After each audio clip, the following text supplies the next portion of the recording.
It's currently the morning of the 13th of April, 2023. Tropical depression Amang continuing to weaken out here. You can see the images behind me. We have been seeing reports of flooding across parts of the Bicol region. That's what we expected. Not damaging winds, just tropical depression.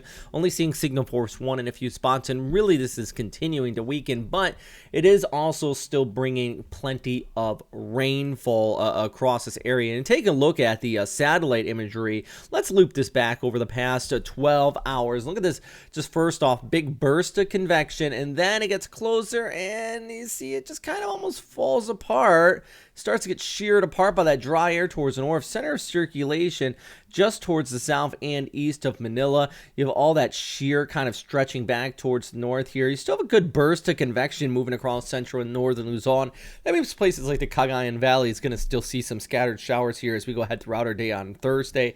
And even over towards Friday as well, as it kind of hooks up to a front back towards the east. But all in all, if we're talking about, a organized low pressure center, yeah, it's pretty much falling apart, guys. One reason why I'm not going to show the latest forecast track in this update where it shows the center line, because I really truly think that's misleading. You just take a look at the satellite imagery, moisture and everything is just pretty much spread out, and you can just see how this center kind of goes up like that, and that's what the track shows.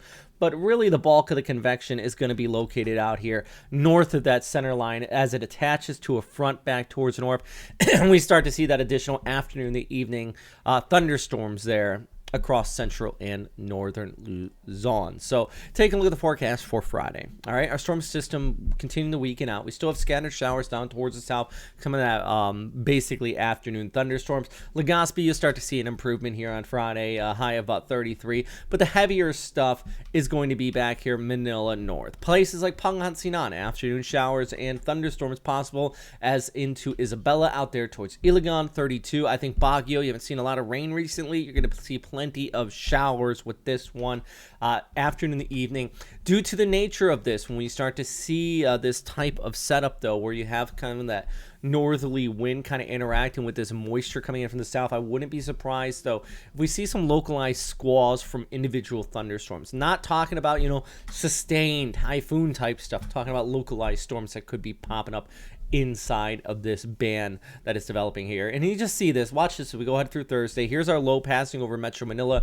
Could see some local urbanized flooding here through the day on Thursday. Switches back towards the north. So places like, let's talk about Angeles or back into Pangasinan if you want to go further towards the north. San Fernando, out there towards Candid and La Union. Afternoon showers Friday, heading into Saturday. And then you see that front kind of stretching back towards the north and east. And you get those afternoon to evening showers throughout the weekend that could be localized heavy with some rain showers. So, I really stress that because I don't want you to look at this and go, hey, the storm's over, guys. Let's all go outside and we're going to have a wonderful dry day. It's probably not going to be totally dry. You still got instability in the area. But the good news, we're not seeing a full-on typhoon, if you will. This is going to continue to weaken out. But, and by the way, that was our Patreon subscribers. Big thanks to everybody there.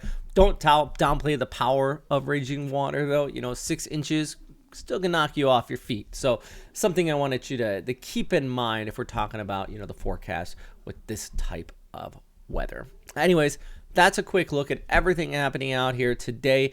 If you have any questions or anything like that, please let me know. I think for now, we're still going to continue to monitor this at the very least. I mean, we still have that moisture flow coming and wrapping around from the north, still expecting those showers. I think this graphic really gives you a good idea, by the way, before I let you go. What I'm talking about, here's that front stretching from the north.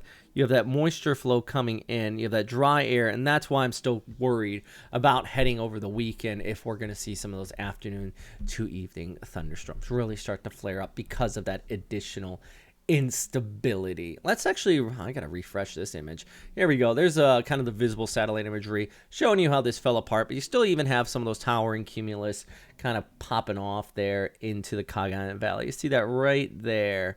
That's the chief concern, at least at this time. Not so much damaging winds or anything like that, just kind of those afternoon and evening showers. Plus, our friends still out there and be call continuing to dry out after that heavy rainfall there. We did expect this particular area to see about 100 to 200 millimeters of rain. Did call that, especially last few days when I said the track was going to lean further towards the west. So it shouldn't be too much of a surprise for our friends out here. Anyways, that's a look at the update for today. Stay safe out there. As always, thanks for watching. Have a great day.